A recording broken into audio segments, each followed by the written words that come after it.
करीब एक वर्ष से किसानों का आंदोलन चल रहा है। जो वाजिब मांग है C2 प्लस 50% स्वामीनाथन की सिफारिश के अनुसार फसलों की खरीद की न्यूनतम समर्थन मूल्य पर गारंटी और जो अन्य मांगे हैं, सरकार इसकी सुनवाई नहीं कर रही है।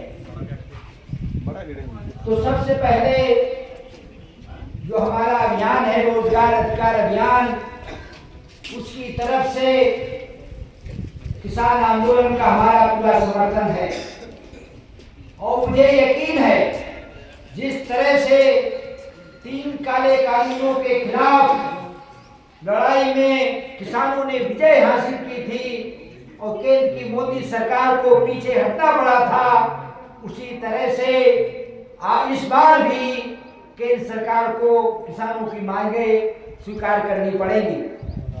मित्रों, हम सब जानते हैं कि ये जो लड़ाई है, जो राजनीतिक अर्थनीति है, जिसको पॉलिटिकल इकोनॉमी इंग्लिश में कहते हैं, पंजाबी में जो भी कहते हो, क्योंकि ज्ञान नहीं है मुझे, तो उससे है एक ऐसी अर्थव्यवस्था देश में चलाई जा रही है जिससे खेती किसानी तबाह है, बड़े पूंजी घरानों के पक्ष में नीतियां बन रही हैं और उसी वजह से यहाँ बेरोजगारी का भी आलम देश में, पंजाब में भी, उत्तर प्रदेश में भी, पूरे देश में बढ़ता जा रहा है। कर्मचारियों के सामने भी संकट है। तो सरकार को ये भी हम आगाह करना चाहते हैं कि ये सिर्फ पंजाब के किसानों की लड़ाई नहीं है। देश का छात्र युवा, देश के कर्मचारी, मजदूर आंदोलन, नागरिक समाज के आंदोलन भी किसानों के आंदोलन के साथ हैं, एकजुट हैं। हम ये कहना चाहते हैं, हमारी ये अपील है, जो लड़ाई चली थी किसानों की 3 काले कानूनों के खिलाफ, अभी ये 2 मोर्चे हैं, संयुक्त किसान मोर्चा, नॉन पॉलिटिकल और KMM, इसमें तमाम सारे पंजाब के किसान संगठन शामिल हैं। हमारी ये भी आग्रह है आपके मंच के माध्यम से कि जो भी देश के किसान हैं, जो भी इन नीतियों के खिलाफ, जो अर्थनीति देश में चल रही है, जो तबाही किसानी की पैदा हुई है, इस अर्थनीति के खिलाफ हम सब की जो लड़ाई है, इसको लेकर के उन सभी किसान संगठनों से हमारी अपील है कि वो एक बड़े मोर्चे के तहत आए।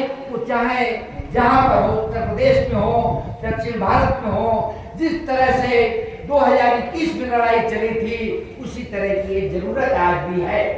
हमें आपसे कहना चाहते हैं, हमें सबको ये समझना है कि आज हिंदुस्तान में तानाशाही इसीलिए है क्योंकि जो हमारे सवाल हैं, चाहे खेती किसानी का हो, चाहे बेरोजगारी का हो, चाहे अन्य किसी क्षेत्र का हो, कर्मचारियों का हो, उन सवालों को देश की जो केंद्र सरकार है वो हल करने को तैयार नहीं है।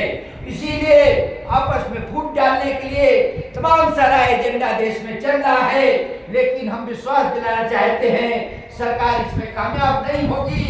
और इसीलिए हमने रोजगार अधिकार अभियान में न्यूनतम समर्थन मूल्य का ये जो आपकी लड़ाई है, इसको भी शामिल किया है। ये 4 मुद्दे हमारे राष्ट्रीय अभियान में हैं कि शिक्षा, स्वास्थ्य और रोजगार की गारंटी की जाए, देश में जो 1 करोड़ पद खाली उनको भरा जाए, हर व्यक्ति की सम्मानजनक जिंदगी की गारंटी की जाए। इसमें न्यूनतम समर्थन मूल्य का मूल्य भी है। हमारे इनमें ठेका प्रथा जो है, इसमें जो 4,000, 5,000, 8,000 के काम करा रहे हैं, इनको सम्मानजनक वेतन मिले, यह भी है। खेती किसानी में पर्याप्त निवेश किया जाए और यह संभव है अगर देश में जो पूंजीपति हैं, टॉप पोस्ट पूंजी घराने हैं, कॉर्पोरेट घराने हैं, उनके ऊपर मात्र 2% टैक्स लगा दिया जाए। जो काली अर्थव्यवस्था चल रही है उसको रेगुलेट किया जाए, नियंत्रित किया जाए। ये कोई हमारी राय नहीं है।